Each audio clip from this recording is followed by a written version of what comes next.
जैसे लोगों के पास नहीं पड़ रही है। वो अपना 100 रुपए का कोयला ला करके अपनी बंदरगाह पे 200 का करके फिर थर्मल प्लांट्स में देता है और आपकी जेब से वो बिजली का पैसा जाता है। तो ये सब हो रहा है, वहाँ पे सरकार नहीं जागती है। सरकार जागती है तो गरीब लोगों के लिए, उनको नुकसान पहुंचाने के लिए। आंगनबाड़ी वर्कर्स बैठी है धरने पे, कोई ध्यान नहीं है। पीछे पहलवान महिलाएं बैठी रही, कोई ध्यान नहीं किया गया। किसान आंदोलन हुआ, कोई ध्यान नहीं किया गया।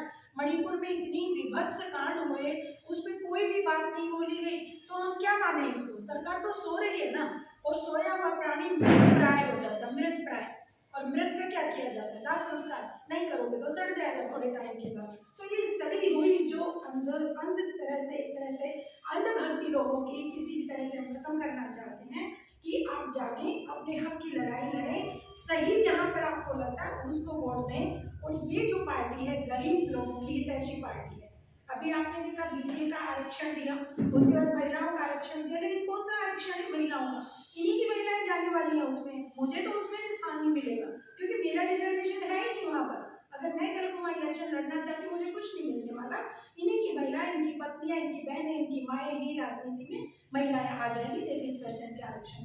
तो हमारी ये भी डिमांड है कि हमें वहां पर भी जो 33% महिला आरक्षण किया है, उसमें हमें एससी, ओबीसी, बीसीए जो भी आपको है हमारा निर्धारित है वो हमें दें। वो नहीं दिया जा रहा है। एक जातिगत जनगणना की हम बार बार मांग करें, क्यों कराने से डरती है सरकार जातिगत जनगणना? बिहार में हुई है, 63% ओबीसी निकल कर आया है, तो आप कराइए ना यहाँ भी।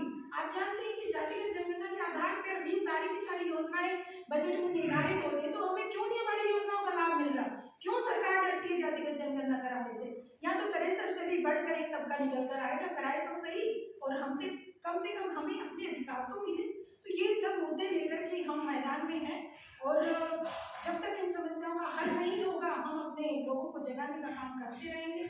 और ये शव यात्राएं निकलती रहेंगी, क्योंकि जब इंसान मर जाता है तो उसकी शव यात्रा निकालनी जरूरी होती है, क्योंकि मरा हुआ प्राणी ही किसी चीज की तरफ ध्यान नहीं दे पाता जो आज के समय में हो रहा है। किसी भी बात पर ध्यान नहीं दिया जाता है। आंगनबाड़ी वर्कर की भी बात करें कि 4000 रुपये तो सैलरी मिल रही है। सफाई कर्मचारी धरने पर है, क्यों है?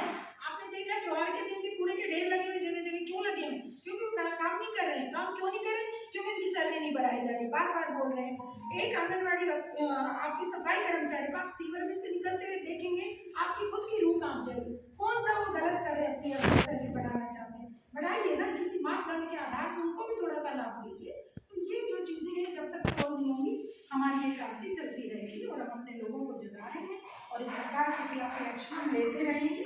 जब तक सरकार नहीं जाएगी तो हम उसको मरा हुआ मान रहे हैं, और मरे हुए प्राणी का तो शव